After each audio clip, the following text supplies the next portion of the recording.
Hello student.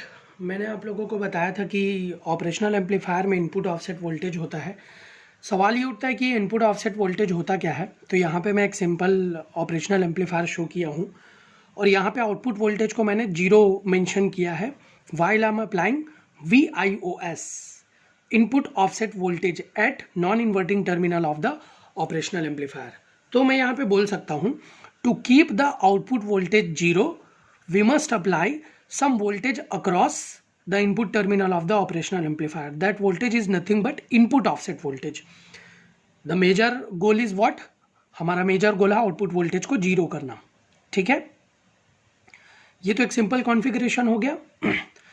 अब ये input offset voltage कहाँ से आ गया, 0 वोल्ट क्यों करना चाहिए? तो मैं आप लोगों को बता दूं कि हम लोग ट्रांजिस्टर का ब्लॉक डायग्राम पढ़े थे, ऑपरेशनल एम्पलीफायर का ब्लॉक डायग्राम पढ़े थे। तो उसमें हम लोगों ने देखा था कि डिफरेंट स्टेजेस होते हैं और हर स्टेज में डिफरेंशियल एम्पलीफायर होते हैं। Differential amplifier consist of the two identical transistors. Identical तो हम लोगों ने आइडियली माना है, लेकिन प्रैक्टिकली कोई भी दो डिवाइसेस आइडेंटिकल हो ही नहीं सकते। There characteristic would be slightly different. तो थोड़ा बहुत भी उनके कैरेक्टरिस्टिक में डिफरेंस होता है तो वहाँ पे लीकेज करंट या वोल्टेज प्रोड्यूस होगा। लीकेज करंट या वोल्टेज प्रोड्यूस होने के कारण मेरा आउटपुट वोल्टेज जीरो नहीं रह जाएगा।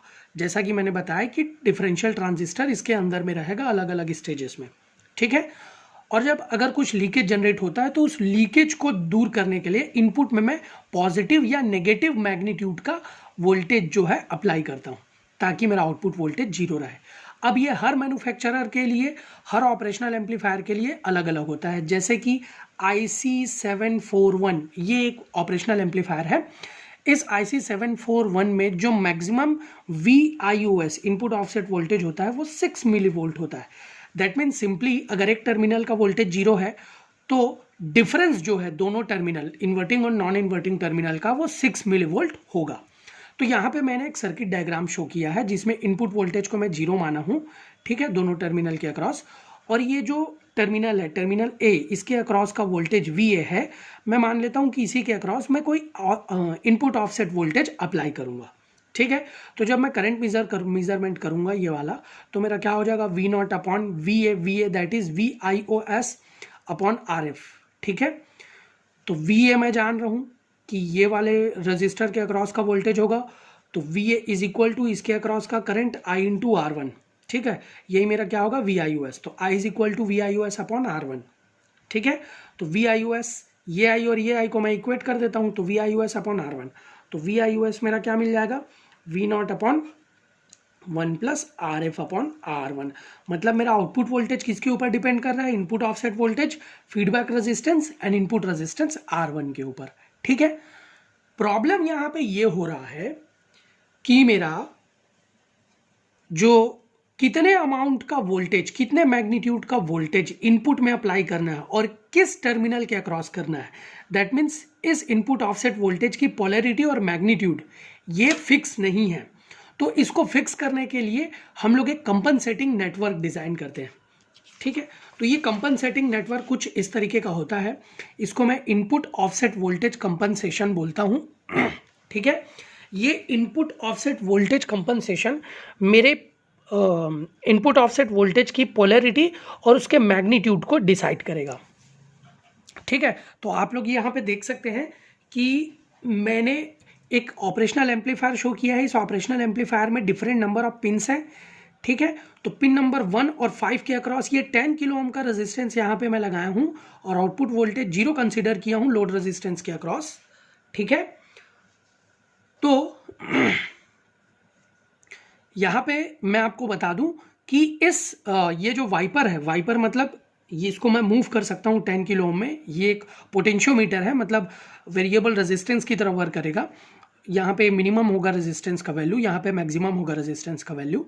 तो इसको मैं इधर उधर लेफ्ट राइट मूव करके इसको मैं जीरो सेट कर सकता हूँ। यहाँ पे वोल्ट मीटर लगा दूंगा तो मेरे को पता चल जाएगा आउटपुट वोल्टेज कितना है। ठीक है, तो इसको मैं सेट करूंगा ताकि आउटपुट वोल्टेज मेरा जीरो हो जाए।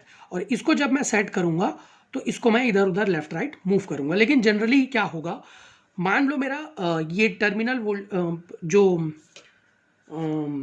ये जो पिन नंबर्स हैं वो नहीं दिया हुआ है, तो क्या करूंगा, मैं एक सर्किट ड्रॉ करूंगा, एक नेटवर्क ड्रॉ करूंगा। ये ऑपरेशनल एम्पलीफायर लिया मैंने, इसमें मैंने सप्लाई वोल्टेज दे दिया प्लस VCC और minus V। Non inverting terminal के अक्रॉस मैंने RA एक मैक्सिमम रेजिस्टेंस लिया। RA is nothing but maximum resistance, इसके जैसा, ठीक है, जो प्लस VCC और माइनस V से कनेक्ट होगा। ठीक, इन्वर्टिंग टर्मिनल के अक्रॉस का वोल्टेज जो है RC के अक्रॉस का वोल्टेज होगा, इस वाले रेजिस्टेंस के अक्रॉस का वोल्टेज होगा। ठीक है, और यहाँ पे इनपुट रेजिस्टेंस मैंने बेस RB यहाँ पे कंसिडर किया हुआ है। क्लियर है? तो इसको मेजर करने के लिए मैं क्या करूंगा, यहाँ पे मैं देख सकता हूं कि ये जो वाइपर है ये ऊपर नीचे मूव किया जा सकता है। जब ये ऊपर नीचे मूव होगा तो डेफिनेटली मेरा आउटपुट वोल्टेज 0 किस में सेट हो रहा है वो यहीं से मैं डिसाइड करूंगा। तो क्या करूंगा, देखिए यहाँ पे 2 केस मैंने कंसिडर किया है। अगर V1 नॉन इन्वर्टिंग टर्मिनल का वोल्टेज, यहाँ पे तो ग्राउंडेड है, grounded that means it is 0 volt. 0 volt अगर मेरा बड़ा है V2 से, V2 से बड़ा कब, V1 V2 से बड़ा कब होगा, जब V2 नेगेटिव में होगा। तो अगर ये हुआ तो मैं V2 को इंक्रीज करूंगा, ये नेगेटिव वोल्टेज है तो इसको 0 में लाने के लिए कुछ बढ़ाऊंगा, और बढ़ाने के लिए मैं RA को किसकी तरफ मूव करूंगा, VCC की तरफ। पहला केस। दूसरा case, V2 is greater than V1, तो क्या करूंगा, V2 को V1 के इक्वल लाने के लिए, ये 0 वोल्ट है, ये ज़्यादा है मतलब पॉजिटिव है, मोर पॉजिटिव है। पॉजिटिव होने के कारण मैं इस वाइपर को क्या करूंगा, माइनस V की तरफ मूव करूंगा। जब माइनस V की तरफ मूव करूंगा तो ऑटोमेटिकली V2 रिड्यूस टू 0 हो जाएगा, और दोनों 0 होने के केस में मेरा आउटपुट वोल्टेज भी 0 होगा। तो इस तरीके से मैं इसको कुछ ऑपरेट करूंगा। ठीक है, इसका मेरा ये V2 का इक्विवेलेंट निकालने के लिए मेरे को थेवेनिन्स नेटवर्क कंसिडर करना पड़ेगा। आप लोग देख सकते हैं ये मैक्सिमम आउटपुट इनपुट वोल्टेज मैं यहाँ पे कंसिडर किया हूँ। RMax ये है, ये RB है, और ये RC है, और ये V2 है। ठीक है, तो मेरा जो V2 है, ये वाला टर्मिनल का वोल्टेज जो है, उसको मैं कंसिडर कैसे कर सकता हूँ, RC into Vmax upon RMax plus RB plus RC, इस तरीके से। लेकिन यहाँ पे 2-3 बहुत ही इंपॉर्टेंट अजम्पशंस मैं यहाँ पे मेड करूँगा। कोई भी न्यूमेरिकल प्रॉब्लम मैं सॉल्व करूँगा तो ये तीनों अजम्पशंस जो है वो मेरा काम आएगा। ये स्टैंडर्ड है कि RB की वैल्यू RMax से ज़्यादा रहेगी और RMax जो है RC से बड़ा रहेगा। RMax अगर नोन है तो RMax should be is equal to RA/4, मतलब RA यहाँ से निकाला जा सकता है 4 इंटू RMax करके। RMax अगर नोन है तो RB/10 के इक्वल होगा। ठीक है, मतलब RB यहाँ से निकाला जा सकता है, और RC को मैं एज्यूम कर सकता हूँ that should be of the order of less than 100 ओम। ठीक है, तो आउटपुट V2 जो है यहाँ पे इनपुट ऑफसेट वोल्टेज, यहाँ पे इनपुट ऑफसेट वोल्टेज कंसिडर करूंगा। ये V2 इनपुट ऑफसेट वोल्टेज जो है RC मैक्स अपॉन RB के इक्वल होगा, क्योंकि RB तो सबसे बड़ा है, RC और RC, RMax और RC के, तो इसको मैं नेग्लेक्ट कर लूंगा। तो ये दोनों वैल्यू को जो मैं नेग्लेक्ट करूंगा तो RC Vmax अपॉन RB होगा। अब ये जो नेटवर्क है इनपुट ऑफसेट वोल्टेज, यहाँ तो सिर्फ मैंने वोल्टेज कंसिडर किया, लेकिन डेफिनेटली कुछ ना कुछ अमाउंट ऑफ करंट भी होगा।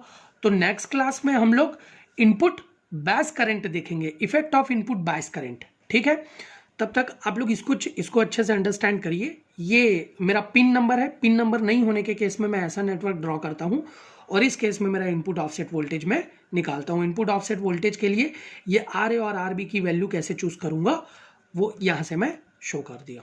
ठीक है, कोई भी डाउट होने पर मुझे आप लोग कमेंट सेक्शन में पूछ सकते हैं।